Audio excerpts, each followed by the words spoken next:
Louis Dragnel nous a rejoint, chef du service police-justice d'Europe 1. Louis, l'homme a 31 ans, il est né en octobre Le 1er 91. octobre 91, absolument. Il est né en Syrie. Ce que l'on sait, c'est qu'il est né en Syrie, effectivement, qu'il a été criblé, comme on dit, par la DGSI. Quelles sont vos informations sur cet individu, Louis? Alors déjà, en fait, il avait introduit une première demande d'asile donc à l'OFPRA, l'Office français pour la protection des réfugiés et des apatrides, le 28 novembre 2022.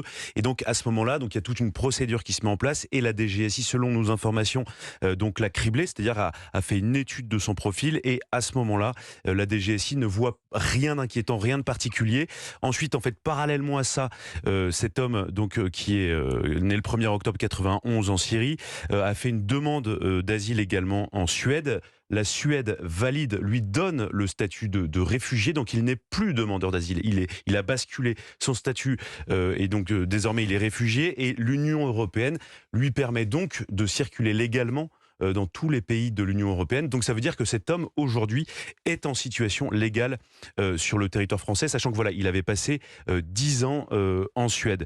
Ce qu'on sait également, c'est qu'aujourd'hui, en ce moment même, il est placé en garde à vue. Ses motivations sont très confuses.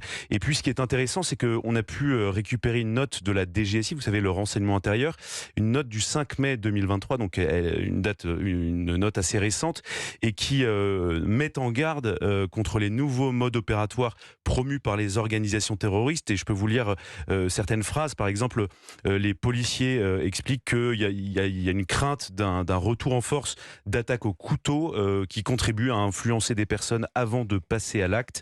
Et donc voilà, la DGSI a mis en alerte les autorités le 5 mai 2023 contre ce type d'attaque. Et puis si on peut rappeler aussi peut-être un bilan, depuis 2012, les attentats terroristes ont causé la mort de 271 personnes sur le territoire français, 1200 blessés, 71 attentats ont été déjoués par la DGSI.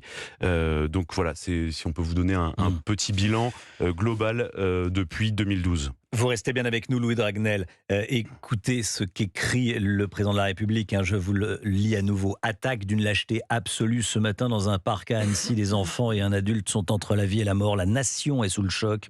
Nos pensées les accompagnent ainsi que leurs familles et les secours mobilisés. Elisabeth Borne et Gérald Darmanin sont attendus sur place. Conférence de presse à 12h30 avec le procureur. Il va prendre la parole à 12h30.